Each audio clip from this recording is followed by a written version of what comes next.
Assalamualaikum warahmatullahi wabarakatuh. Perkenalkan, nama saya Alamudah Romadona Hadi Suryo dan rekan kelompok saya yaitu Nia Kurniawati. Di sini kami akan menjelaskan tentang pengertian dari forecasting permintaan sebagai nilai UAS dari mata kuliah ekonomi manajerial.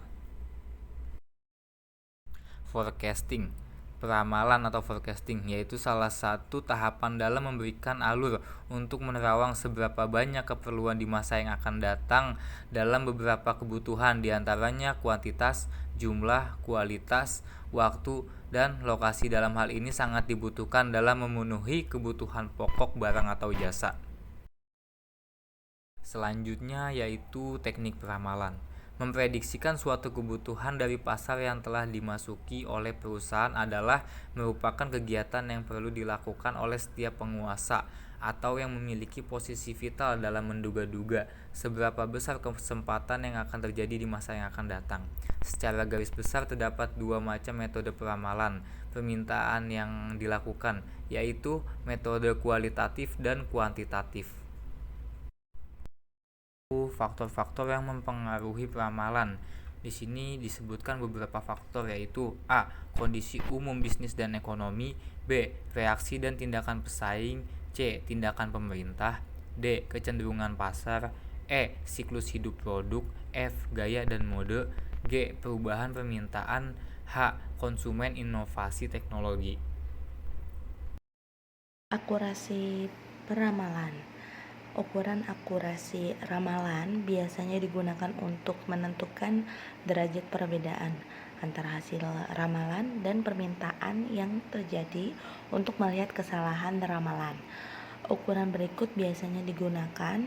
Yang pertama, mean absolute deviation atau MAD, yaitu rata-rata absolut mutlak.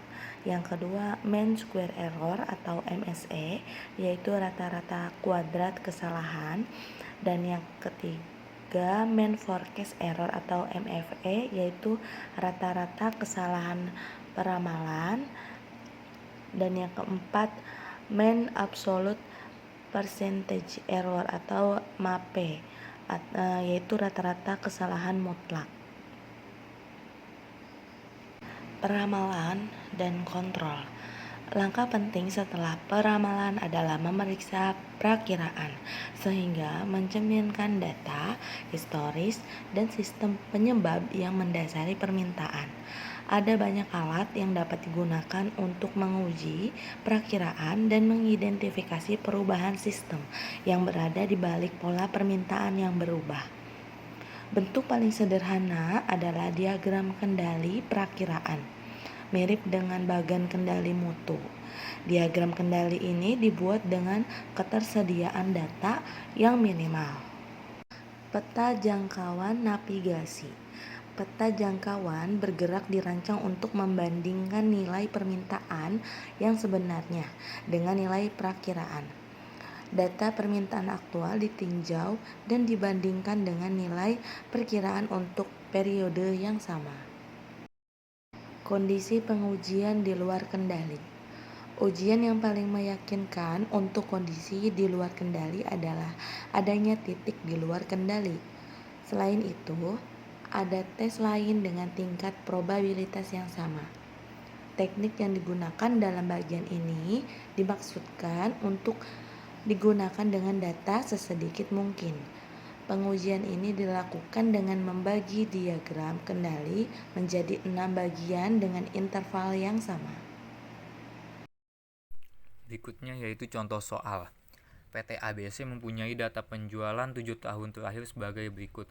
Pada tahun 1999 penjualannya yaitu 150.000, pada tahun 2000 ada 200.000, pada tahun 2001 250.000, pada tahun 2002 ada 300.000, pada tahun 2003 ada 350.000, pada tahun 2004 ada 475.000, dan pada tahun 2005 yaitu 490.000.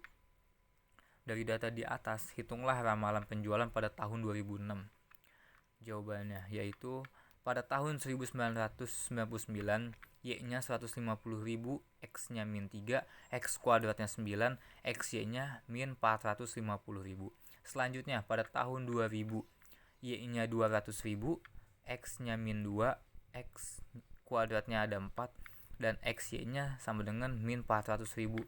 Selanjutnya yaitu tahun 2001 Y-nya 250.000, X-nya min 1, X kuadratnya 1, XY-nya min 250.000. Selanjutnya pada tahun 2002 Y-nya 300.000, X-nya 0, X kuadratnya 0, XY-nya sama dengan 0.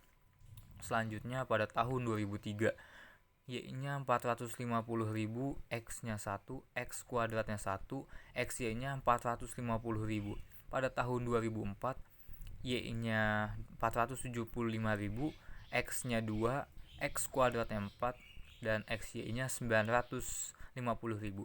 Selanjutnya pada tahun 2005 Y-nya 490.000, X-nya 3, X kuadratnya 9, dan XY-nya 1.470.000. Total dari Y yaitu 2.315.000, X-nya 0, X kuadratnya 28, dan XY-nya yaitu 1.770.000. Selanjutnya yaitu Y sama dengan A ditambah BX, yaitu A sama dengan sigma Y sama dengan 2.315.000 sama dengan 330.714. N per unitnya 7. B sama dengan sigma XY sama dengan 1.770.000 sama dengan 63.214. Sigma X kuadrat 28, Y 2006 sama dengan A ditambah BX sama dengan 330.714 ditambah 63.214 dikalikan 4 sama dengan 330.714 ditambah 252.856 sama dengan 583.570.